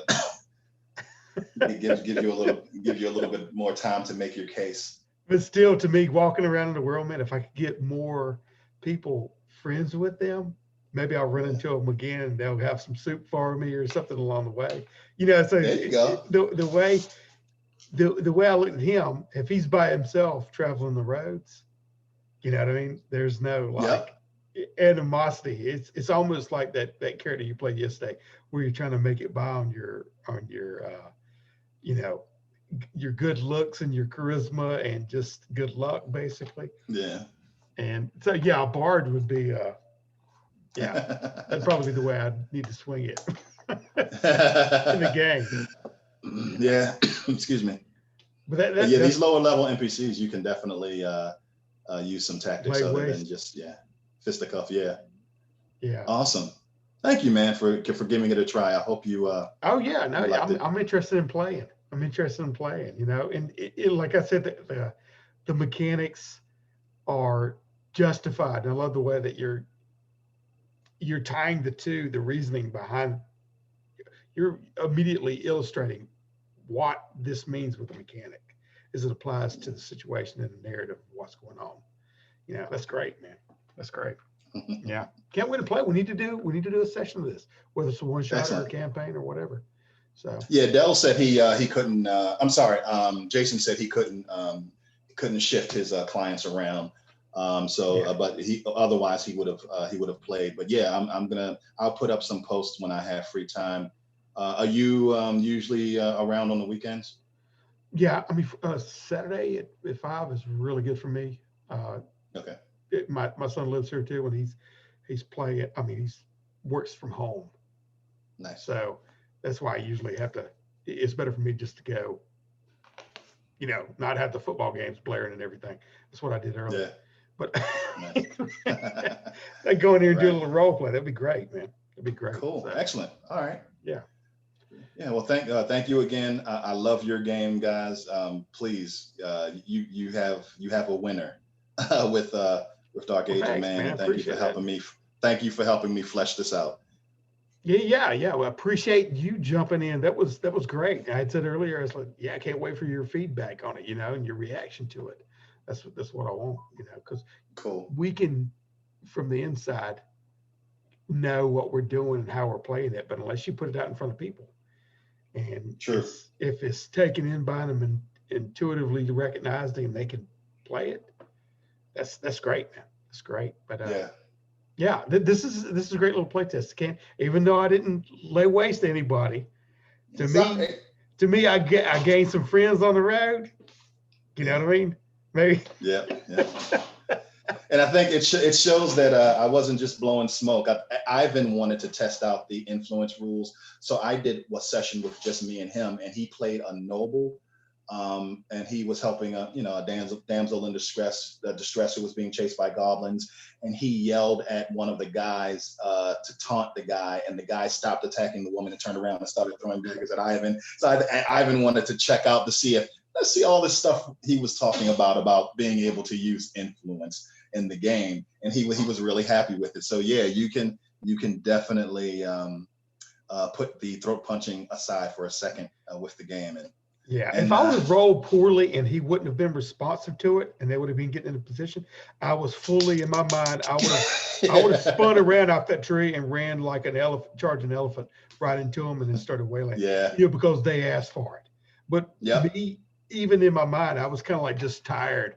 Not this again. You know what I mean? Having to pull that out. No, the boy, I wasn't. So luckily he gave pause, and the boy. I was thinking too. I said maybe the boys there will tell him or justify it, and realize he was just, you know what I mean, knee-jerk fear that made him run off. And maybe there's some truth to what I was saying. So it's funny because narratively it made sense to me to go that direction. So that's when I leveraged. It's good that I could look down and go influence. I mean, utilize that and see if it works. See if it plays out. So it's good, man. It's good. Interested in it. Maybe we can play next week or whenever we set up. Next Saturday. Yeah, I'll send out a message. Thanks, man. Thanks for doing it. Yeah, I appreciate you. Have a great night, man, and a great weekend. All right, thank you. Take care.